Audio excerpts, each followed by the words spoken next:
E agora, gente, vamos finalmente para a última parte da nossa aula 10. Nós vamos falar agora sobre a superação da solidão da criação do homem e da mulher, ok? Então vamos ver o que o autor nos propõe para a gente pensar um pouco, refletir sobre isso, ok? Então, a partir aí de Gênesis 2, nós vamos ver que existem, você já deve ter observado, duas narrativas sobre a criação, né? Nós vamos comentar um pouco sobre elas, então. No mesmo texto lá de Gênesis, tem duas narrativas sobre a criação do ser humano. Então, há um interesse central revelado ali, né, de Deus, na criação do ser humano, depois de ele ter criado todas as coisas. Então, começando de Gênesis 2, 7, né? Deus é apresentado como um oleiro que pega a terra, o barro, que molda ali o ser humano, o Adão, faz aquele modelo, aquele boneco de argila, sopra o fôlego de vida nas suas narinas. Esse termo, né, no hebraico é ruah, que significa vento, respiração ou espírito. Tem outros significados, mas esses são os mais usuais, né, na tradução. Então, pelo contexto, nós percebemos que esse ruá, esse fôlego, esse sopro de Deus, esse espírito que Deus sopra sobre aquele homem que ele criou do pó da terra, é bem distinto de todos os outros animais que também recebem o fôlego de vida, mas que não tem esse sopro do mesmo modo que a gente vê na narrativa da criação do ser humano. Então, o homem conhece a natureza dos animais, mas é distinta dele. O homem é feito da argila da terra, ele não é divino, né? Então, olha que coisa bem bacana. Os faraós pensavam que eram divinos, né? Na verdade, até hoje tem gente que pensa que é divino, tem gente que pensa que é Deus, né? A gente vê isso até os dias de hoje. Pessoas que têm muito poder político, muito poder econômico, muito status, muito poder social. Às vezes as pessoas pensam que são divinos, que são deuses, e que como deuses podem fazer muitas coisas que os humanos não podem. E geralmente é um Deus perverso, um Deus cruel e um Deus opressor, quando o ser humano se vê nessa visão totalmente distorcida. Muito bacana a gente ver que Deus cria o homem do pó da terra para mostrar: você é terreno, você é criatura, né? Você não emana, não foi uma subdivisão minha, eu soprei em você, mas você é terreno, né?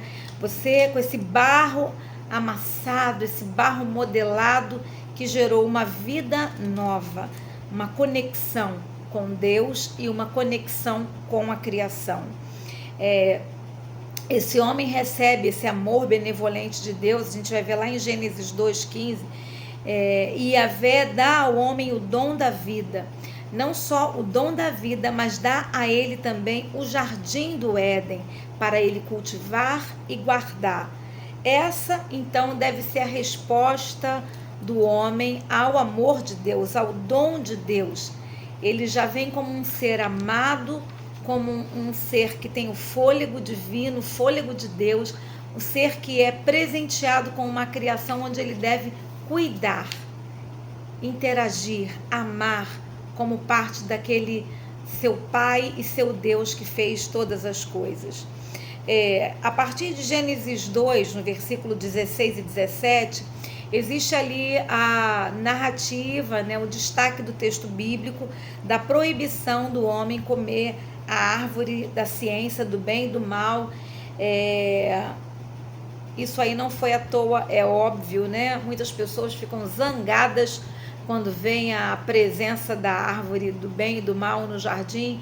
Falam: por que Deus colocou essa árvore? Não precisava.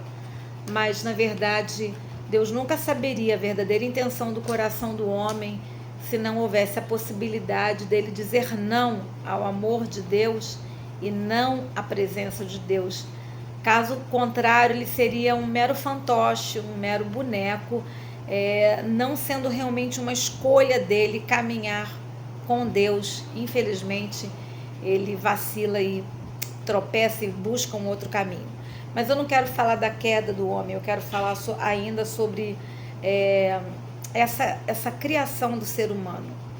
Então, o homem recebe esse amor benevolente, recebe o fôlego da vida, recebe o jardim para cultivar, recebe o dom do amor de Deus, ali a manifestação concreta do amor de Deus. Existe o fruto da árvore do conhecimento do bem e do mal, também é uma manifestação da benevolência divina, porque comer desse fruto mostraria para o homem como ele seria devastado. Ele pensaria, ele buscaria se colocar no lugar de Deus. Você já viu essa história antes? Né? Lúcifer fez exatamente isso. Se o homem comesse o fruto, ele estaria rejeitando o dom da criação e a realidade própria de ser criatura. E realmente isso acontece. Em Gênesis 2, de 18 a 25, acontece a criação da mulher. Veja, na teologia da criação, nós não vamos nos deter em toda a história da queda e depois da salvação. Essa parte, quem vai trabalhar mais profundamente é a teologia da salvação, ok? Nós estamos na teologia da criação. Então, Gênesis 2, a partir de 18, vai mostrar a criação da mulher. E Gênesis 2,18 vai dizer: não é bom que o homem esteja só. Em outras palavras, a Bíblia está dizendo: o homem é um ser sociável. Ele foi criado para ter relacionamento, mas o relacionamento que ele tinha até ali não era suficiente para preenchê-lo, né? Ele não era Deus e ele não era outra espécie de animal. Ele, enquanto espécie, estava solitário naquele jardim. Então, era importante para o homem ter essa companhia, ter um outro humano, uma humana ali para lhe completar. E aí, Deus, a partir do verso 21, Deus cria a mulher, Deus retira a costela de Adão e faz uma mulher à imagem, né, a semelhança de Adão. Ela não é como os outros animais, mas ela é humana como o homem. Queridos, isso é tão importante. Olha, por incrível que pareça, essa mensagem é atualíssima, porque ainda hoje nós vemos assim uma violência absurda, né, contra a mulher. Não são raras as situações em que nós vemos nos noticiários mulheres que vivem em cárcere privado, que vivem espancadas e atrocidades acontecem, e muitos julgam ainda que a mulher é um ser inferior. Na verdade, te digo, essa mentalidade também perdurou muito tempo na Igreja Católica Romana, né? Diz que a mulher, exatamente porque como a Eva é que teve esse primeiro diálogo com a serpente, então a mulher era vista realmente como inferior ao homem, aquela que havia trazido o pecado para a humanidade, né? Depois de Gênesis 2, 21, nós veremos aí uma outra coisa muito importante, que é a relação sexual entre o homem e a mulher, como uma bênção de Deus, como algo legitimado pelo Criador. Afinal, ele fez macho e fêmea, homem e mulher, né? Daí dá um desdobramento incrível nos dias de hoje ainda sobre a questão da sexualidade, né? A sexualidade saudável no casamento, com responsabilidade, né? E talvez nós devêssemos falar mais, ter encontros de casais em nossas igrejas, abordar esse tema com pessoas que tenham habilidade e profundidade para tratar esse assunto, para que os casamentos sejam mais saudáveis e que os nossos adolescentes e jovens também possam ser orientados que o sexo deve ser praticado com responsabilidade no casamento, não só para procriação, mas também para intimidade e para nutrir um relacionamento afetivo entre os cônjuges, entre o marido e a mulher e vice-versa, né? A partir daí também o texto bíblico revela a mulher como auxiliadora do homem, o que gera também muita má interpretação e alguns até interpretando que a mulher então é escrava do homem. Essa auxiliadora passa a ser uma categoria de escrava, de alguém sem direito, sem opinião, sem vontade, que só obedece o que o seu Senhor governa, o que está longe de ser a verdade do texto bíblico, né? A união homem e mulher, que inclui a procriação, inclui a mutualidade, o respeito mútuo, o crescimento mútuo, a responsabilidade e a honra, né, do homem e o amor que deve haver para com a sua esposa. Então nós vamos ver também que não há espaço para discriminação homem e mulher no texto bíblico. Ambos são criados à imagem e à semelhança de Deus. Ambos têm a mesma dignidade e a mesma responsabilidade diante de Deus, diante da história e diante da criação. O homem e a mulher são criados à imagem de Deus, tá? Isso é um fundamento da antropologia bíblica. Então, esse ser humano, esse homem e essa mulher foram criados à imagem de Deus porque têm a habilidade, porque são seres de diálogo e de responsabilidade. Singularmente, ao contrário de todo o restante da criação. É a imagem e a semelhança de Deus porque é um ser de diálogo e de responsabilidade. Então, o ser humano é chamado para colaborar com essa criação de Deus. Yahvé é o Senhor do mundo criado. Ao ser humano é confiado a administração responsável desse mundo criado por Deus, né? Então, o texto não apresenta nenhum fundamento para discriminação da mulher e nós precisamos superar, e a superação não é ignorando, né? A questão do machismo e a questão do feminismo, que são os dois extremos que nós temos na nossa sociedade. Nenhum dos dois é bíblico, nenhum dos dois é saudável, e aí nós precisamos então buscar o relacionamento com equilíbrio, com respeito, com amor, com confiança, lembrando lá da criação o propósito pelo qual Deus nos fez homem e mulher. O homem e a mulher são criados à semelhança de Deus, mas são distintos de Deus.